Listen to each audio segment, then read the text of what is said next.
Ô, galera do Popular, tudo bem? Estamos aí com mais um vídeo de geografia, né? Lembrando da nossa sequência dos 10 temas que mais caem nos vestibulares, né? E hoje a gente vai para o nosso sexto tema, que são as migrações internacionais e os novos fluxos migratórios, né?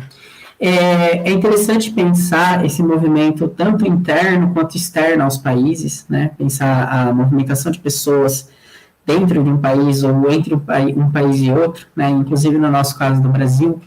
É interessante que a gente pense que a humanidade ela sempre mudou, né? As pessoas sempre mudaram de lugar, né? De sair de um lugar para morar em outro.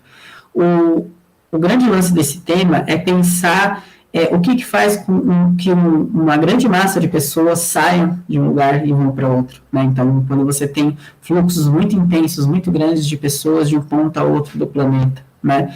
Isso costuma ser sintoma de algumas questões sociais, né? Que acontecendo tanto no país de origem quanto no de destino dessas pessoas, né? Então, o vestibular, né, no geral, nas provas, o Enem, eles vão cobrar que a gente consiga analisar os motivos, né, as motivações para esses grandes fluxos migratórios, né? Então, sejam eles guerras, fome, perseguição política, crise econômica, né? São motivos que levam as pessoas a mudar de um ponto a outro para o planeta, né? E a gente trouxe aí alguns exercícios para a gente pensar essa temática, né? Esse primeiro exercício é da UFG, né, Universidade Federal de Goiânia, caiu no vestibular do ano de 2010, né?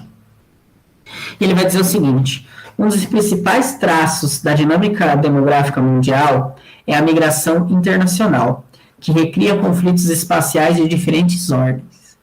Esse tipo de migração é explicado, né? E aí pela incorporação de valores ocidentais no Oriente e de valores orientais no Ocidente, diminuindo as fronteiras simbólicas, né? Na verdade, o que a gente tem visto nos últimos tempos é uma reafirmação das identidades nacionais, do nacionalismo, né? E da linguagem e da xenofobia contra essas pessoas, né? Então, a gente não está tendo, né, uma diminuição dessas fronteiras simbólicas, na verdade, elas têm sido intensificadas, né? Com muros ali na fronteira do México e dos Estados Unidos, né, com muros ali na fronteira do Estreito de Gibraltar entre a Espanha e Marrocos, né, os pontos que ligam a Europa ao resto a Ásia e a África estão tendo controles cada vez mais rígidos sobre a passagem. Então, essas fronteiras simbólicas e reais, elas têm sido mais fortes, inclusive, né. B, pela facilidade do fluxo de trabalhadores condicionados pelos novos meios de comunicação e transporte. Isso não é tão verdadeiro, né, tendo em vista que muita gente cruza essas fronteiras, né, com meio de transporte super precários, com botes e muitas vezes até a nado, né, saltando os muros. Então, a tecnologia de comunicação e transporte, ela pouco tem a ver com isso, né, a gente tem questões sociais um pouco mais importantes para a gente entender essa questão. A C, ela vai dizer o seguinte, né, pela aprendizagem de idiomas dos países ricos como forma de incorporação às novas demandas da indústria, né.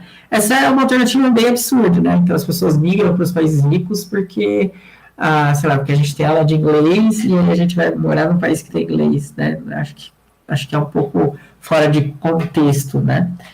A D, pelo livre acesso dos indivíduos no interior dos países signatários de acordo de livre comércio e cooperação, não necessariamente também, porque você tem esses fluxos migratórios, por exemplo, dentro do Mercosul ou dentro da União Europeia, né, mas a grande questão são principalmente as grandes ondas migratórias da América Central, né, América Latina, sentido América do Norte, e Ásia e África, sentido Europa, né, acho que essas tem pouco a ver com esses acordos de livre comércio, de livre circulação. A circulação entre esses territórios não é nada livre, né? E aí, pelo aumento global do desemprego, que gera miséria nas nações de baixo índice de desenvolvimento humano.